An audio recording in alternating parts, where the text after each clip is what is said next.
Kevin Reed should be dead. That's what this doctor told his mother. A tree fell and crushed Kevin's head and spine. Crushed all that he was and all that he hoped to be. Doctors battled to save his life with little chance he would survive.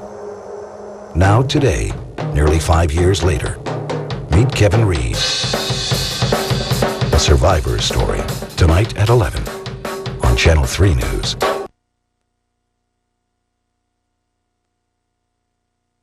This next story is an unbelievable story of survival and the human spirit, because 26-year-old Kevin Reed should be dead tonight. Now, to earn money for college, he spent spring break digging ditches on Huron County farmland. But when a co-worker cut down a tree that fell the wrong way, Kevin's life changed forever. Tonight, In Depth, Channel 3 News health reporter Monica Robbins with an incredible survivor story.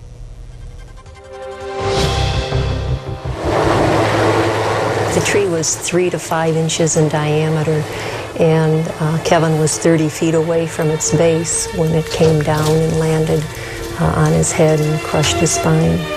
It happened March 26, 1994, 2 weeks after Kevin Reed's 22nd birthday. A legendary brain surgeon prepared for him at Metro Hospital. But was this exceptional trauma unit prepared for what they'd see?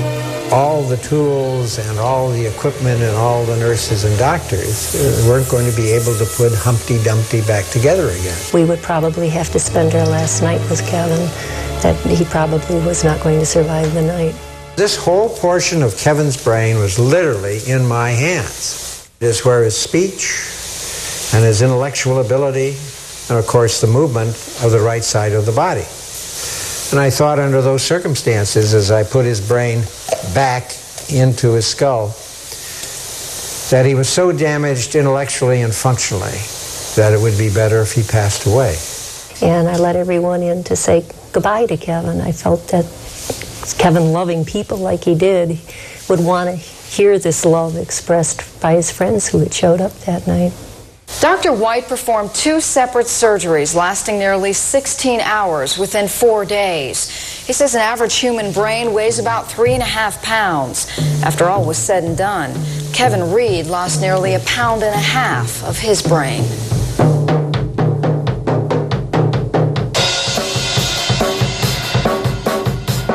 I thought Kevin would die, if not within hours, within a few days. This is Kevin Reed, 5 years and 1,500 therapy sessions later.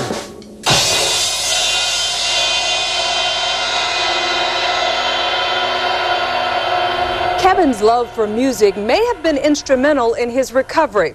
When we come back, Kevin wakes from a 75-day coma, only to find the life he knew was gone forever. When Kevin Reed left the hospital, he was so damaged he often had to think to breathe. It took nearly a year to fully wake from the coma. The moment he did, his first word was Mom. His second, Dad. He only had maybe a 10-word vocabulary. His mother never left his side and was unyielding about his care. I merely wanted the same treatment for Kevin as anyone else that anyone else would receive if they were able to ask for it themselves. Then one day, Kevin arrived. He said, "I am Kevin. I am Kevin Reed." And he kept repeating that, "I am Kevin Reed." He just realized at that point, several weeks after being discharged from the hospital, who he was. After 9 different hospitals in 5 counties, in late 1996, she wheeled her son into Akron General Medical Center's Health and Wellness Center. That's when he met physical therapist Todd Dawson.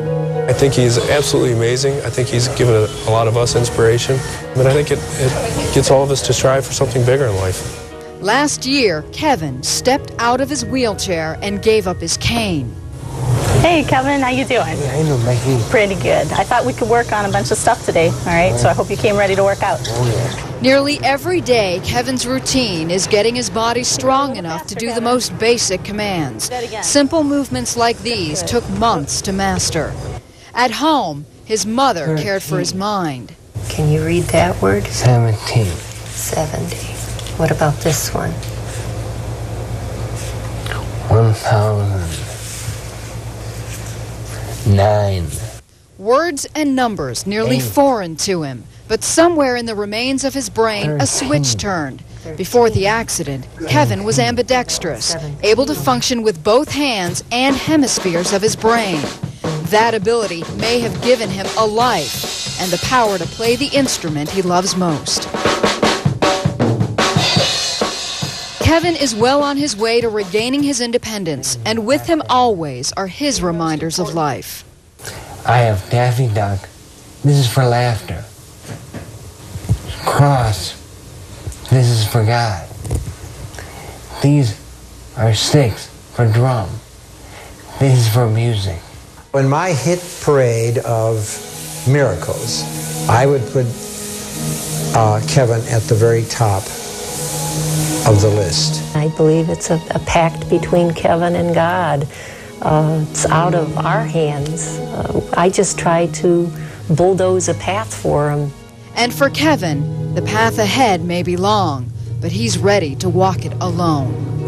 Do not ever give up. Work for your mind, your body, your heart. God would help. And I am not done yet. That is an amazing story. Monica and photographer Peter Miller tell us their lives have been enriched from knowing Kevin. Oh, my heavens. Last semester at Worcester College, Kevin got an A in percussion. If you'd like to hear his rock and blues, the Kevin Reed Band plays Saturday, February 13th at O'Hara's Bar and Grill on Pearl Road in Brunswick. The show starts at 9 p.m. His story is unbelievable and overwhelming, to say the least. 5 years ago, a tree crushed Kevin Reed's skull, nearly killing him. But listen to him now.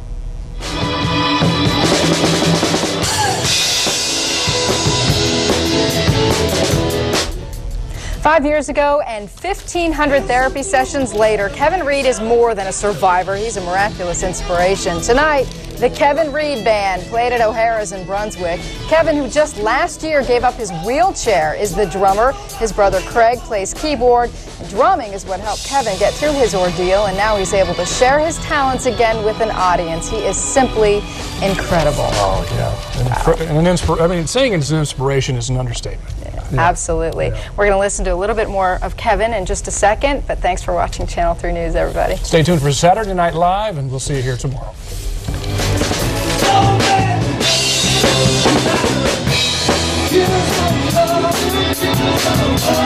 Give us some love.